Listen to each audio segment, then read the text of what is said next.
Evangelho de Mateus, capítulo número 6, versículo 5. E quando vocês orarem, não sejam como os hipócritas. Eles gostam de ficar orando em pé nas sinagogas e nas esquinas, a fim de serem vistos pelos outros. Eu lhes asseguro que eles já receberam a plena recompensa. Mas quando você orar, vá para o seu quarto, feche a porta e ore ao seu Pai que está em secreto. Então o seu Pai que vê em secreto o recompensará.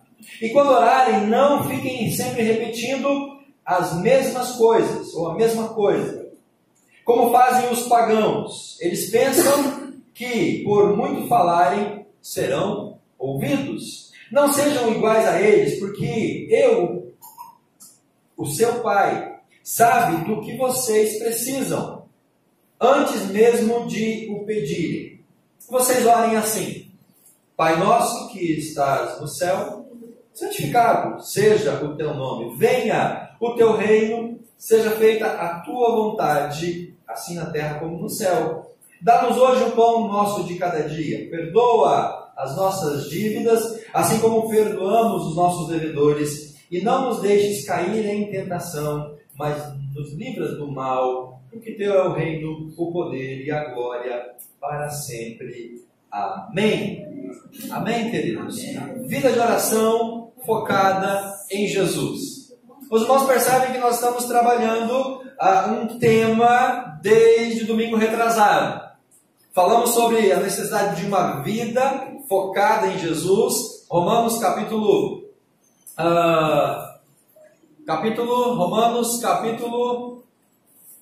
11, verso 36. Mais ou menos isso. Deu branco. Uma vida focada em Jesus. Toda a nossa vida, toda a nossa existência, tudo que nós somos, tudo que nós temos, é preciso estar focado em Jesus Cristo. Porque dele, para ele, são todas as coisas. A glória seja dele para sempre. Amém. Da mesma maneira que agora Mateus termina a oração do Pai Nosso.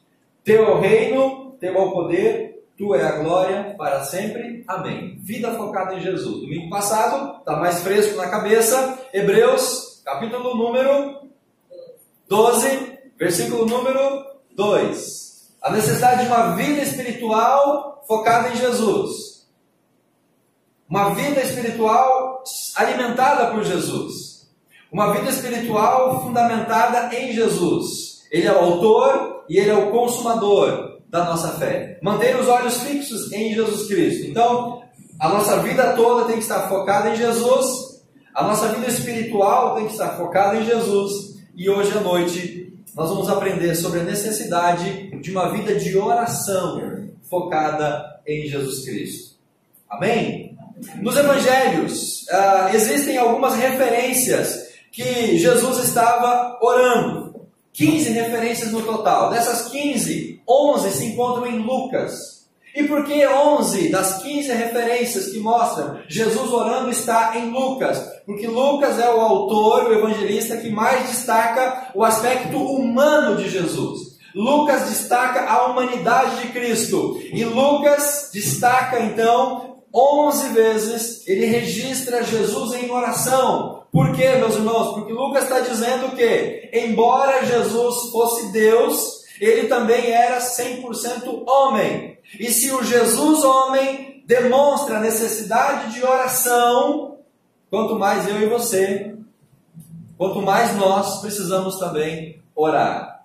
Se Jesus, humano, o homem Jesus, priorizava a oração, focava a oração, investia tempo na oração, é uma lição mais do que suficiente para nós, para que a gente, eu e você, possamos tirar tempo para orar. Meu irmão, se Jesus tirou tempo para oração, pobre de mim, pobre de você, se nós não tirarmos tempo para orar ao Senhor. E esse exemplo de oração de Jesus foi tão forte para os discípulos, que uma das únicas poucas coisas que os discípulos pedem para que Jesus ensine eles, Lucas capítulo 11, verso 1, uma das poucas coisas, talvez a única, declaradamente que os discípulos dizem: Jesus nos ensina.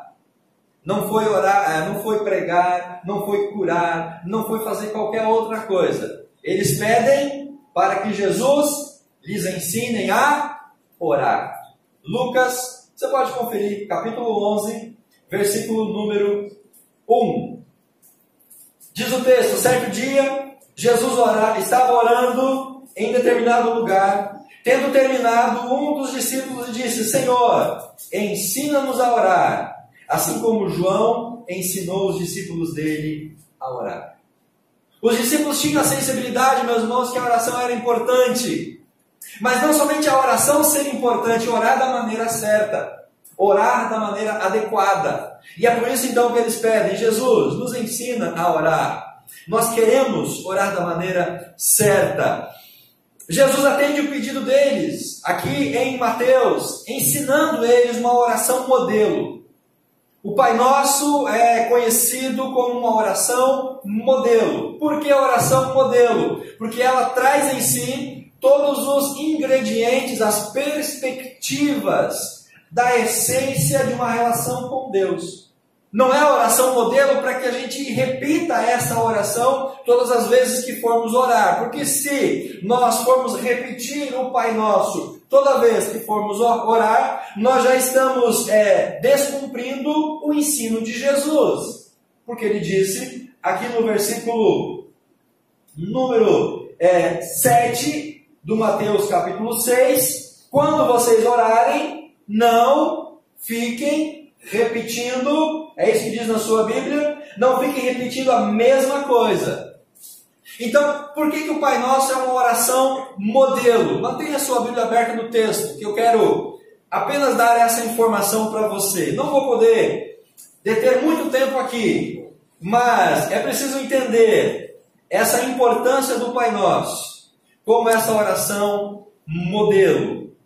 Ali nós encontramos os elementos fundamentais do cristianismo e da nossa relação com Deus. Primeira frase do Pai Nosso, lá no versículo 9, é justamente a frase Pai Nosso. Significa o quê? Intimidade com Deus. A oração precisa ter intimidade com Deus. Depois, que estás nos céus, fé em Deus. Crer que Deus está no céu. Crer que Deus é Espírito. Crer que você não vê Deus materialmente, você não toca em Deus, mas você crê que Ele existe e que Ele habita nos céus. Isso é uma demonstração de fé. O texto continua: santificado seja o teu nome, a adoração, louvor. Deus, tu és santo. Aí entra não só a santificação, mas todos os atributos de Deus. É reconhecer a santidade em adoração e em louvor. Venha o teu reino, reconhecimento da soberania de Deus. Senhor, tu és soberano sobre todas as coisas, tu reina. Aplica o teu reino sobre a minha vida, nos céus e na terra. Que é a próxima expressão do Pai Nosso: seja feita a tua vontade, assim na terra como no céu. Submissão, meu irmão, consagração. É preciso que a gente diga isso: Pai, não é a minha vontade, mas é a tua vontade. Faça na terra, faça na minha vida a vontade do Senhor, assim como nos céus o Senhor realiza a sua vontade. O texto continua: o pão nosso de cada dia nos dá hoje. É petição atrelada à fé. Porque Jesus não diz o pão nosso da semana, o pão nosso do mês, o pão nosso do ano, o pão nosso de cada dia. É uma oração de fé e petição, ou melhor, é uma petição com fé. Deus, eu preciso do pão apenas para hoje. Mas e amanhã? Amanhã você vai orar e Deus vai te dar o de amanhã, e assim Ele faz todos os dias. Depois, Jesus ensina os discípulos a orar: perdoa-nos as nossas dívidas, assim como nós também perdoamos aos nossos devedores. Aqui entra o aspecto da confissão. Deus, eu sou pecador. Senhor, eu sou falho. Senhor, eu magoei pessoas, eu feri pessoas. Perdoa os meus pecados, perdoa as minhas mazelas, os meus erros, purifica a minha mente, purifica o meu coração.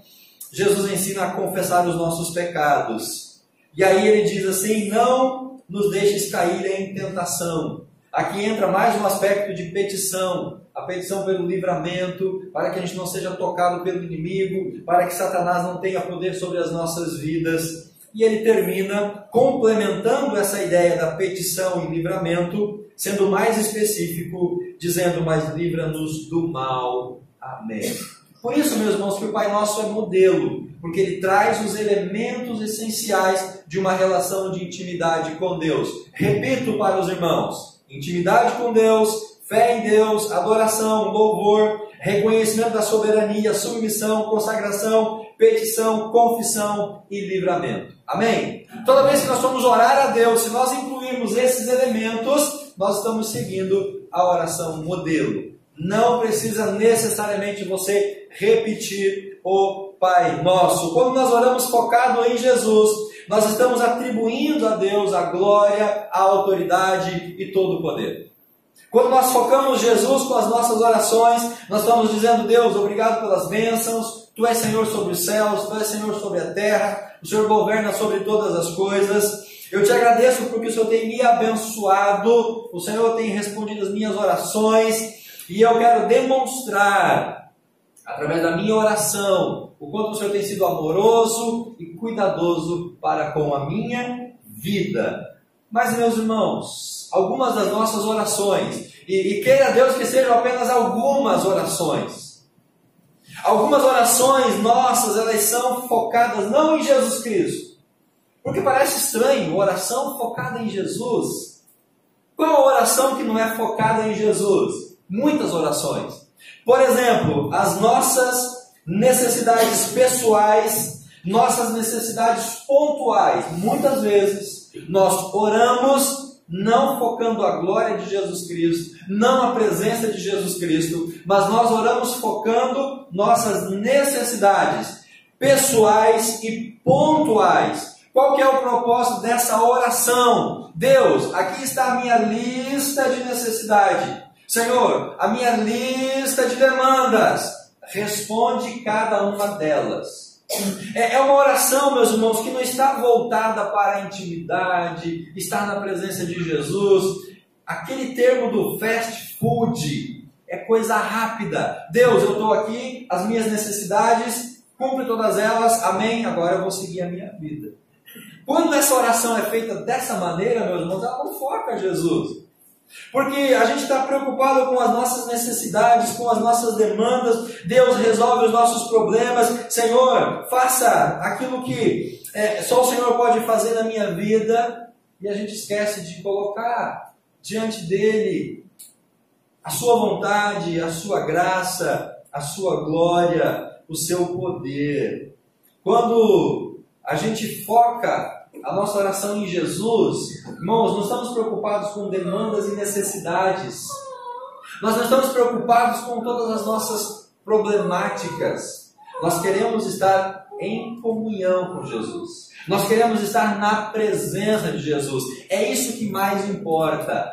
E quando você está na presença de Jesus em comunhão, meus irmãos, não tem tempo.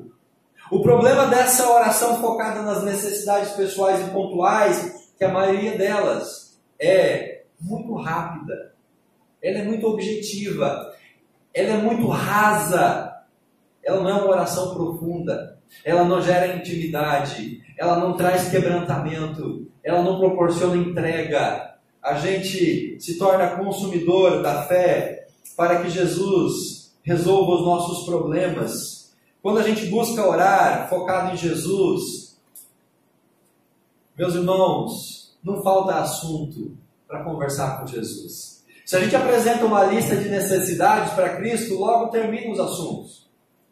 E olha que talvez a sua lista seja grande, né? Mas ela vai chegar no final. Mas se a oração é focada em Jesus, procurando comunhão e intimidade, vai ter assunto para você conversar com Jesus o tempo que for necessário. Essa que é a diferença de uma oração focada em Jesus e uma oração focada nas nossas necessidades. Quando a gente não foca Jesus, a gente foca o problema, a gente dá mais atenção para o problema. E esse problema ele se torna muito maior do que ele de fato é. A gente acaba ficando preso ao problema e ele acaba criando uma dimensão. Enquanto a gente poderia focar Jesus, a glória de Jesus, e até esquecer do problema. E quando a gente percebe e a gente sai da presença de Jesus, o problema não está mais lá, porque eu não fiquei cuidando dele. Eu não fiquei alimentando ele, eu não fiquei preso ao meu problema. A minha intenção era focar em Jesus Cristo e guardar a presença dele e gastar tempo com Jesus Cristo. Verso número 5, meus irmãos, de Mateus capítulo 6. Oração focada em Jesus não é uma receita de bolo. Você talvez tentou fazer um bolo muito gostoso que uma outra pessoa fez. E você ficou decepcionado porque o bolo não ficou gostoso quanto o bolo da receita que você pegou. Sabe por quê? Porque nem sempre a receita do bolo funciona com você, como funciona com a pessoa que fez aquele bolo e te deu a receita. É ou não é verdade, irmã? E se receita de bolo não funciona com bolo, meus irmãos, não existe receita para oração. Não existe fórmula mágica para oração. A oração não é uma receita de bolo. Mateus capítulo 6, verso 5. Vocês quando orarem, não sejam como os hipócritas. Jesus está dizendo que havia um modelo de oração dos hipócritas. Existia uma receita de oração dos hipócritas. Eles gostam de ficar orando em pé nas sinagogas e nas esquinas. Não guie a sua vida de oração a partir de uma receita. Não estruture a sua vida de oração a partir da vida de oração de uma outra pessoa. Pode ser a pessoa mais santa da igreja, pessoa dedicada à oração. Não queira imitar a vida de oração dela, porque a vida de oração dela é dela. Nós temos que construir a nossa vida de oração. Nós temos que desenvolver a nossa intimidade com Deus. Porque não é fazendo o que a outra pessoa faz que eu vou ter o mesmo resultado de intimidade com Deus quanto ela tem. Porque oração, meus irmãos, não é receita que você pega pronto, segue ali os passos e você vai ter o resultado que você esperava ter. Desenvolva a sua própria vida de oração. Não caia nesse erro de querer copiar, de querer imitar. Jesus está dizendo, olha, não copiem, não imitem aquelas pessoas que ficam de pé nas praças e fazendo longas orações. É furada. Crie o seu próprio modelo. Desenvolva a sua própria intimidade. Se não há uma receita, irmãos, para oração, da mesma forma, não existe receita para resposta de oração. A maneira que Deus responde a minha oração não vai ser a mesma maneira que Deus vai responder a sua oração. O tempo que Deus responde a tua oração não é o tempo que Deus vai responder a minha oração. Então não há uma receita para as respostas. Por isso eu não posso dizer, Deus, mas por que o Senhor respondeu para o fulano e para mim não? Não existe receita. O tempo, a maneira, a forma, o método é diferente para cada um de nós. Eu preciso desenvolver a minha vida de oração para que Deus possa desenvolver então uma metodologia para responder às minhas orações. Para um é rápido, para outro pode demorar, para algum pode ser positiva, para outras pessoas não tão positivas. Então, queridos, não há essa perspectiva de eu poder querer que Deus responda a minha oração como a oração do outro irmão. Talvez para mim Deus vai responder de maneira sobrenatural, mas talvez na sua vida Deus vai usar uma maneira mais natural, mais humana, mas Ele vai responder a sua demanda. Não importa o modelo, o tempo, a metodologia, Deus ele vai trabalhar com cada um de nós de uma maneira diferenciada. Por isso focar a vida de oração em Jesus é não ficar preso a um manual, mas é desenvolver essa relação de intimidade com o Senhor. Amém, queridos? Pai Nosso não é um manual. Pai Nosso não é uma receita para ficar reproduzindo e tentar ter as mesmas respostas que Jesus teve ou que os discípulos. Pai Nosso é um modelo dizendo, olha, é isso que você tem que fazer. A partir disso, faça do seu jeito e Deus vai abençoar a sua vida, porque você vai passar tempo na presença dele. Não guie a sua vida por receitas, busque princípios. Nem sempre aquilo que funcionou com o outro irmão vai funcionar com você, em todas as áreas, principalmente na vida de oração. Bom, oração então é importante para eu saber a vontade de Jesus para a minha vida. Olha o verso 10. A oração é importante para eu saber o que Deus quer de mim. Lá no versículo 10. Deus, venha o teu reino, seja feita a tua vontade, assim na terra como no céu. Jesus está ensinando a gente pedir que a vontade de quem seja feita? A minha vontade ou a vontade dele? A vontade dele. É isso que está dizendo, seja feita a tua vontade. Então a oração, meus irmãos, é uma maneira de eu descobrir qual é a vontade de Deus para a minha vida. Se a gente não ora, se a gente não gasta tempo com Jesus, se nós não investirmos nessa relação de intimidade em oração, como que eu vou descobrir a vontade de Deus para mim? Se eu não estive na presença dele buscando essa vontade, eu não desfrutei desse relacionamento profundo, eu não tive a dedicação de poder gastar esse tempo na presença do Senhor. E quando a gente não descobre a vontade de Deus para a nossa vida por meio da oração, a gente acaba fazendo a vontade de quem? A nossa própria vontade. E é aí que muitas vezes a gente acaba tendo algumas dificuldades. Além de orar pelas necessidades, nós temos que separar um tempo, meus irmãos, para pedir discernimento espiritual.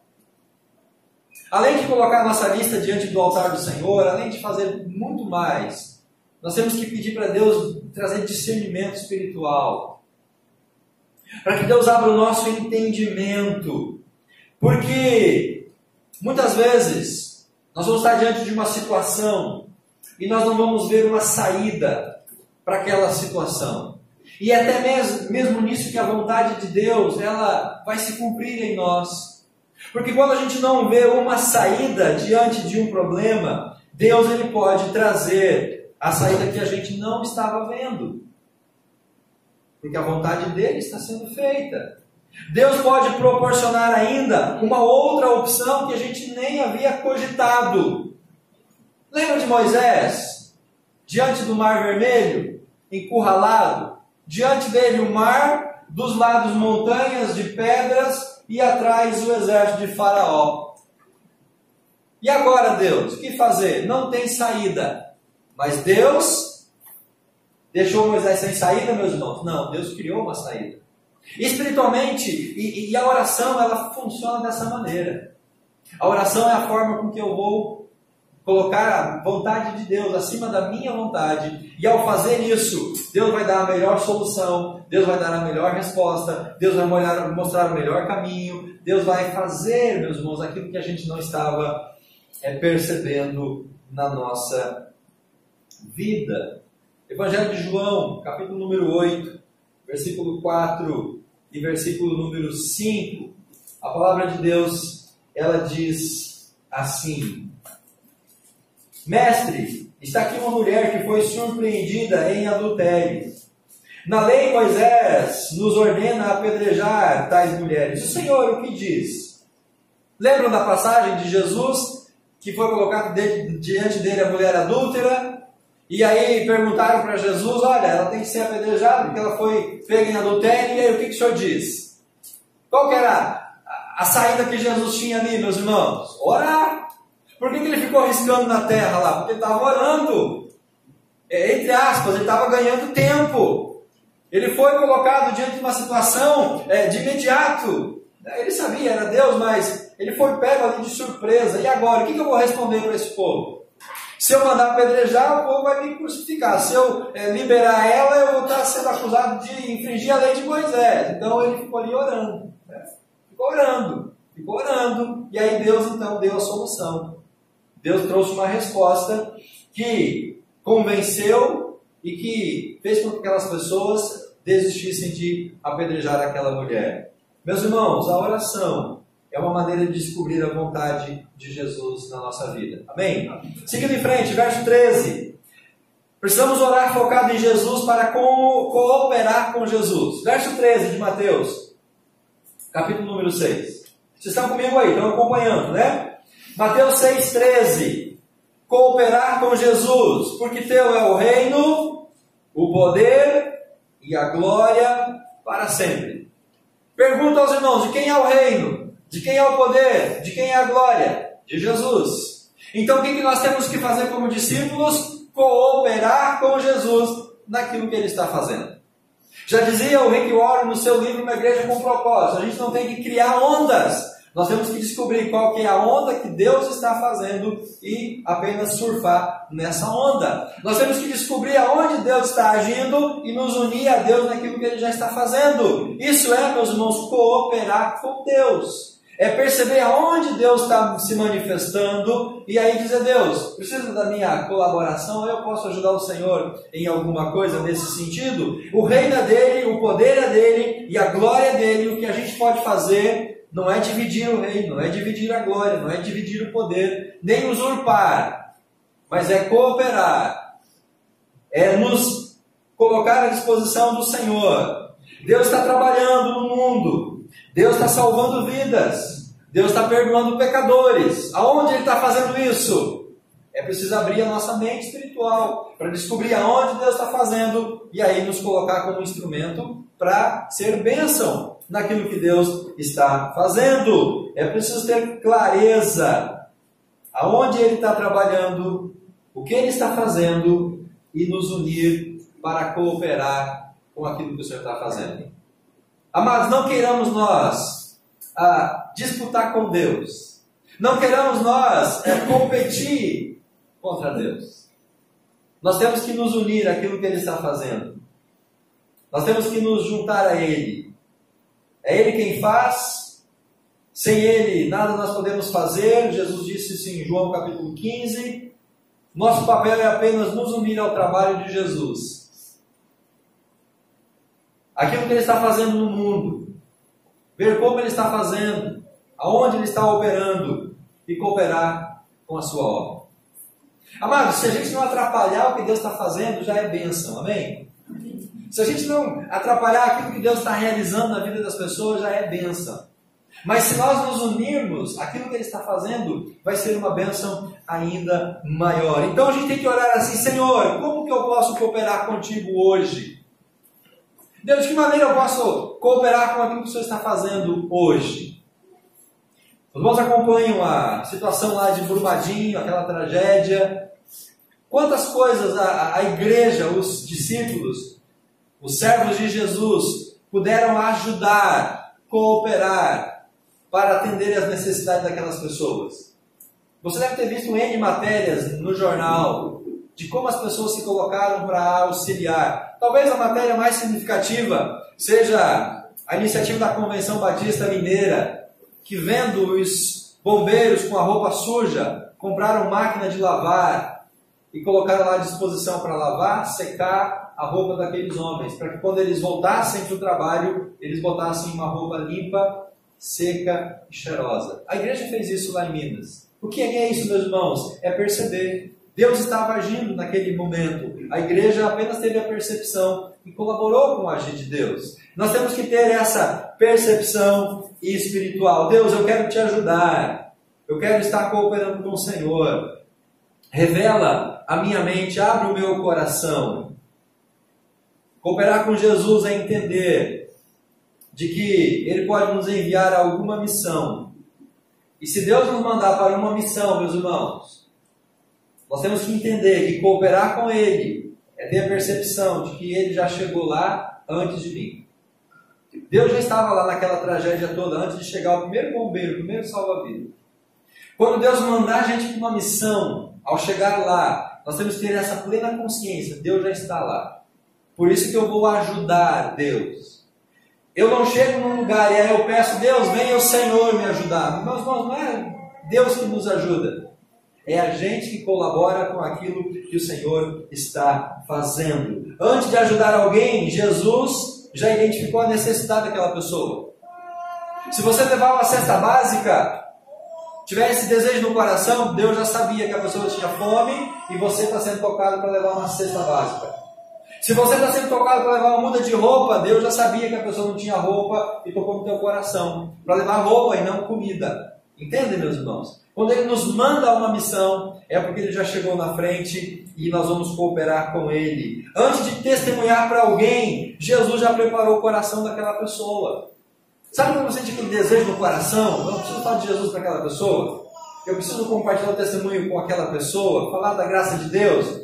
Esse desejo surge no seu e no meu coração, porque Deus já preparou o coração daquela pessoa para ouvir a palavra e receber a salvação pela fé. Jesus sempre vai à nossa frente, abrindo o caminho, providenciando aquilo que a gente precisa. Jesus disse isso lá em Lucas, se não me engano. Ele enviou os discípulos, para que pudessem preparar o caminho aonde o Senhor iria depois. Mas isso fisicamente, porque espiritualmente Jesus já estava trabalhando. Amém, queridos? Último lugar, verso número 6 de Mateus capítulo 6. A oração, ela pode ser potencializada com outro elemento espiritual. E a oração e o jejum, eles são dois elementos que nos ajudam a estar na presença do Senhor e também poder receber a recompensa de Deus. Porque Deus responde à oração. Amém? Amém. Eu creio que Ele responde. É o que diz no verso 6 de Mateus capítulo 6. Mas você, quando orar, vá para o seu quarto, feche a porta, ore ao teu pai que está em secreto. E o seu pai, que vem em secreto, vai fazer o quê? A minha Bíblia está dizendo assim: o recompensará. Então, se eu vou a Deus em oração, Ele vai recompensar a minha oração. Amém? E existe aqui um outro elemento que Jesus traz à nossa memória, que ajuda nesse processo de intimidade, que é, como eu já disse, a prática do jejum. Existe uma recompensa para as nossas orações. Essa recompensa, ela é usada para nos motivar a orar cada vez mais, não é assim? Se você pede uma coisa para o seu pai, para a sua mãe, e ele te dá, você fica motivado a pedir mais, não é assim? Se você pede alguma coisa para alguém, e a pessoa te dá, você, opa, eu vou pedir de novo, vou pedir mais, porque a pessoa me deu. Então, o receber nada mais é uma forma de Deus, irmãos, na sua generosidade, nos motivar a continuar pedindo mais ainda. Deus, Ele é tão bom que Ele responde a nossa oração, porque Ele sabe que se eu receber aquilo que eu peço, eu vou voltar à presença dEle, eu vou pedir mais. E Ele vai me dar, porque Ele responde as nossas orações. A recompensa, então, nos motiva a continuar orando. O Pai vê quando nós oramos, Ele vê o que nós precisamos, Ele está atento ao nosso clamor, Deus está atento às suas orações. Se cremos, meus irmãos, agora preste atenção nessa frase. Se cremos que Deus pode fazer coisas maiores, você crê que Deus pode fazer coisas maiores do que você? Amém? Você crê que Deus pode fazer coisas mais rápido do que você? Amém? Você crê que Deus pode fazer coisas melhores do que você? Você crê que Deus pode fazer coisas que vão durar mais do que você faria? Amém? Amém. Por que a gente não ora então? Por que a gente quer fazer as coisas? Por que a gente não espera e não depende de Deus? Se nós cremos que Deus pode fazer coisas maiores, mais rápido, melhores e que vai durar mais do que eu faria, por que a gente não ora? Por que a gente não coloca isso diante do altar do Senhor? A oração, mas nos produz um potencial, um poder extraordinário diante do Senhor. Através da oração, Deus move pessoas, Deus transforma circunstâncias, Deus dá recursos. A partir da oração, diversos movimentos espirituais acontecem para Deus cumprir aquilo que Ele deseja cumprir. Existe um trabalho visível e um trabalho secreto. Existe uma maneira de Deus se manifestar. Muitas vezes nós somos tentados a priorizar apenas aquilo que os outros vão ver. E aí o verso 5, o hipócrita que estava na praça de pé orando. Mas Jesus diz, olha, não é essa a forma. Existe um poder secreto naquilo que as pessoas não veem. Entra no teu quarto. Fecha a porta. Conversa com Deus, teu Pai que está em secreto. Vê o secreto. E Ele vai recompensar. Os resultados da oração, meus irmãos, são imensuráveis. Não temos como medir aquilo que Deus já está fazendo enquanto a gente ora. Não tem como a gente quantificar o que Deus já está fazendo quando a gente ainda está orando. Por isso, além da oração, o jejum também é uma arma secreta. É uma arma importante. Jesus disse que algumas vitórias, Mateus capítulo 17, 21, só vão acontecer pela oração e com jejum. Mateus capítulo 17, verso 21. Olha, essa casta de demônios só sai com jejum e oração, ou com oração e jejum. Então tem algumas coisas, irmãos, que a oração ela vai ser suficiente. Mas há alguns momentos, algumas circunstâncias na nossa vida que a gente precisa atrelar a essa prática de oração, a observância do jejum. Jesus disse, olha, vocês precisam jejuar. Questionaram Jesus, por que o Senhor não jejua e os seus discípulos não jejuam?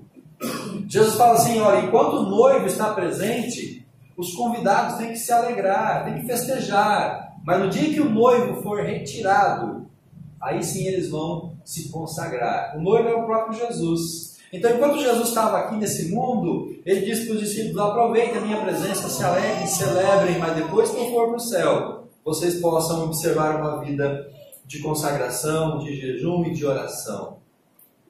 Não devemos correr atrás de receitas. Devemos buscar a presença de Jesus. Nós vamos precisar dessa presença para avançar na nossa vida cristã. Amém?